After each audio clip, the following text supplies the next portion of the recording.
ৰাসলৈ মাজত মাত্ৰ এটা দিন আৰু এটা দিন পিছতে ৰাজ্যজুৰি অনুষ্ঠিত হ'ব কৃষ্ণৰ ৰাসলীলা। শৰৎকালৰ পূৰ্ণিমা তিথিত অনুষ্ঠিত হোৱা ৰাসলীলাৰ বাবে গুৱাহাটী মহানগৰীতো প্ৰস্তুতি তুংগত উঠিছে। মই উপস্থিত আছোঁ মহানগৰীৰ যি জনজাতীয় সংঘ অনুষ্ঠিত কৰা উদাল বাক্ৰাৰ বিষ্ণুতী ৰাভা উদ্যানত আৰু সতীৰ্থ দৃশ্য দেখুৱাইছে যে ইয়াতে প্ৰায় ৩ শতাধিক মৃন্ময় মূৰ্তি ইতিমধ্যে সাজি উলিয়াইছে। যিফালে চোৱা যায় সেইফালে কৃষ্ণৰ ৰাসলীলাৰ বাবে বিভিন্ন ধৰণৰ ৰাধা কৃষ্ণ ৰুক্মিণীকে ধৰি অন্যান্য যি গোপীসকল আছে গোপীসকলৰ মূৰ্তি প্ৰস্তুত কৰাত ব্যস্ত হৈ আছে। এক প্ৰকাৰ শেষ পৰক দিয়াত এনেদৰে ব্যস্ত হৈ পৰিছে শিল্পীসকল। এয়া হৈছে যি উদ্যান আছে বিশেষকৈ বিষ্ণু ৰাভা উদ্যান ওদাল বাক্ৰা জনজাতীয় যুৱ কল্যাণ পৰিষদৰ সেই স্থানৰ দৃশ্য। আৰু পিছফালে যদি দৃশ্য দেখুৱাই এই কৃষ্ণক দেখুৱাব যে কৃষ্ণই বাঁহী বজাই আছে এটা বিশেষ গছত, যিহেতু কৃষ্ণৰ থালত থাকে সেই থালসমূহ ইয়াতে ইতিমধ্যে সাজি উলিওৱা হৈছে। আৰু এটা দিন পিছতে এইখিনি 14 তাৰিখৰ পৰা 20 তাৰিখলৈকে 7 দিনীয়াকৈ অনুষ্ঠিত হোৱা ৰাসত মুকলি কৰি দিব। পুতুনা আছে, সুৰপুনখা আছে, সকলো দেখুৱাইছে সতীৰ্থই। যিফালে চোৱা যায় সেইফালে প্ৰায় 3 শতাধিক মূৰ্তি সাজিত ব্যস্ত হৈ পৰিছে। আৰু ৰথখন দেখুৱাব সতীৰ্থই, যিখন ৰথেৰে কৃষ্ণৰ বাহন যাব। ইয়াতে বৈদ্যুতিকভাৱে বিশেষ কাৰিকৰী তেখেতসকলে সাজু কৰি আছে। এই যিখন ৰথ দেখিছে এই ৰথখনেৰে কৃষ্ণকে ধৰি অন্যান্য গোপীসকল এই ৰথেৰে পৰ্যবেক্ষণ কৰিব আৰু ইয়াৰে যিসমূহ পাৰ্ক আছে পাৰ্কলৈকে গুচি যাব। ইয়াৰে যিসকল বিষয়ববীয়া আছে কমিটিৰ বিষয়ববীয়াই হওক বা তেখেতসকলৰ পৰা জানিবলৈ কিছু চেষ্টা কৰিম আৰু আগুৱাই যাম। যিহেতু তেখেতসকল আছে আমি তেখেতসকলৰ পৰা জানিম, যিহেতু প্ৰথমবাৰৰ বাবে তেখেতসকলে অনুষ্ঠিত কৰিছে। কেনেধৰণে আয়োজন কৰিছে আপোনালোকে এইবাৰ?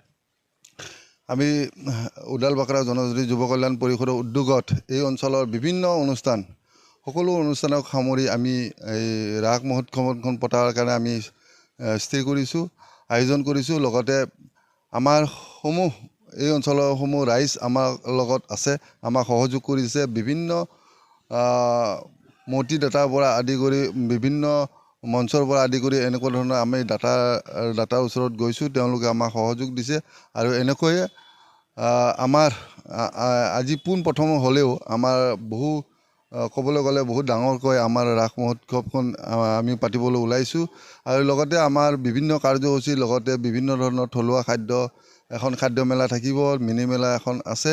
লগতে কণ কণ শিশুসকলৰ খেলা বস্তুত আমাৰ ইয়াতে ৰাখিছে। লগতে আকৌ এটা আমাৰ যিখন খাদ্য মেলা থাকিব তাতে আমাৰ শিৱ পাৰ্বতীৰ সৈতে কৈলাশ পৰ্বতৰ এটা মণ্ডপ থাকিব, যিটো মণ্ডপত আমাৰ পূজা অৰ্চনা হ'ব। লগতে আমাৰ মূল উদ্যানখনত আমাৰ যিটো আমাৰ কৃষ্ণৰ যি তেওঁৰ লীলা, সেই লীলাৰ মানে আমি তেওঁৰ লীলাসমূহ উত্থাপন কৰাৰ কাৰণে চেষ্টা কৰিছোঁ। লগতে তেওঁৰ পূজা অৰ্চনা হ'ব।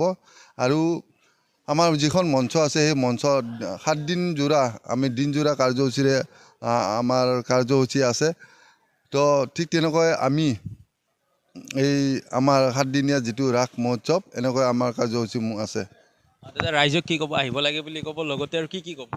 আমাৰ এই ৰাস মহোৎসৱত সমূহ ৰাইজক আহিবলৈ আমি অনুৰোধ জনোৱা হ'ল। আমাৰ এইটো 7 দিনৰ অনুষ্ঠান। 7 দিনৰ যিহেতুকে আমাৰ সমূহ ৰাইজৰ পৰা দান বৰঙণি লয় আৰু লগতে নিৰ্ময় মূৰ্তি সমূহ ৰাইজে দান বৰঙণি দিছে। এই লৈ আমি এতিয়া ভালে ভালে অনুষ্ঠানটো পাতিবলৈ সক্ষম হ'ব বুলি আশা ৰাখিছোঁ। কোন উপস্থিত থাকিব? ইয়াতে আমাৰ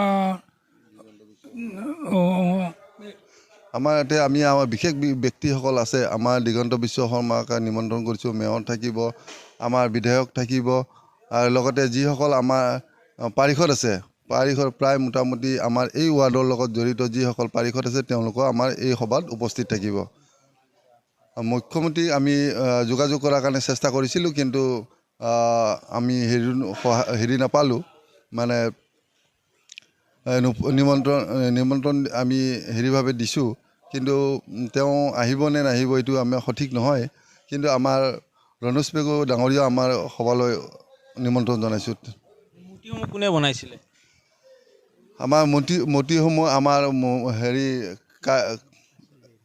আমাৰ কাৰ্যকৰী মানে কুমাৰসকল আছে, যিসকল আমাৰ তেওঁলোকৰ ঘৰ ধৰি লওক আমাৰ ইটাভাটাত। তেওঁলোকক আমি নিমন্ত্ৰণ জনাইছোঁ যাতে আমাৰ এইসমূহ হেৰি কৰাত। আৰু তেওঁ লগতে বিভিন্ন জেগাৰ পৰা আমি শিল্পীসকলক নিমন্ত্ৰণ জনাইছোঁ যাতে মূৰ্তিসমূহ সুন্দৰভাৱে এটা গঠন দিব পাৰে। তাৰ বাবে বিশেষ সূক্ষ্ম কলা শিল্পীসকলক তেওঁ নিমন্ত্ৰণ জনাইছে। বাজেট কিমান নিৰ্ধাৰণ কৰিছে? বাজেট আমাৰ প্ৰায় 15 লাখ টকা নিৰ্ধাৰণ কৰা হৈছিলে। এনেদৰে এতিয়া ওদালবাক্ৰা উদ্যানত বিশেষকৈ বিষ্ণুৰাভা উদ্যানত 15 লক্ষাধিক টকাৰ বাজেট নিৰ্ধাৰণ কৰি এসপ্তাহৰ বাবে 7 দিনীয়াকৈ অনুষ্ঠিত কৰিছে কৃষ্ণৰ ৰাসলীলা। আৰু সতীৰ্থ শেষত পুনৰ দৃশ্য দেখুৱাইছে যে যিফালে চোৱা যায় কৃষ্ণই যিদৰে বৃন্দাবনত লীলা কৰিছিলে সেই লীলা খেলাৰ দৃশ্য প্ৰতিটো তেখেতসকলে প্ৰকট কৰিব। কৃষ্ণক দেখিছে ৰাধা ৰুক্মিণীৰ সমান্তৰালভাৱে অন্যান্য যি গোপীসকল আছে সকলোকে দেখিবলৈ পোৱা গৈছে। ভীষ্ম পৰি ৰৈছে তলত, যদি দৃশ্য দেখুৱাই যে ভীষ্মই তলত পৰি ৰৈছে। আৰু ঠিক একেদৰে যিফালে চোৱা যায় সিফালে প্ৰায় 3 শতাধিক মূৰ্তি তেতিয়া শেষ পৰক দিয়াত ব্যস্ত হৈ পৰিছে। আৰু সমান্তৰালভাৱে এই যদি ৰাসখনৰ কথা কোৱা যায়, প্ৰথমবাৰ অনুষ্ঠিত হ'ব লগা ৰাসখনত শিৱ পাৰ্বতী আৰু কৈলাসৰ সেই ৰূপ থাকিব বুলি উল্লেখ কৰিছে। আৰু সকলো মেলা খাদ্যৰ পৰা আদি কৰি যি ধৰণৰ মীনা বজাৰকে ধৰি সকলো উপলব্ধ বুলি হ'ব বুলি উল্লেখ কৰিছে।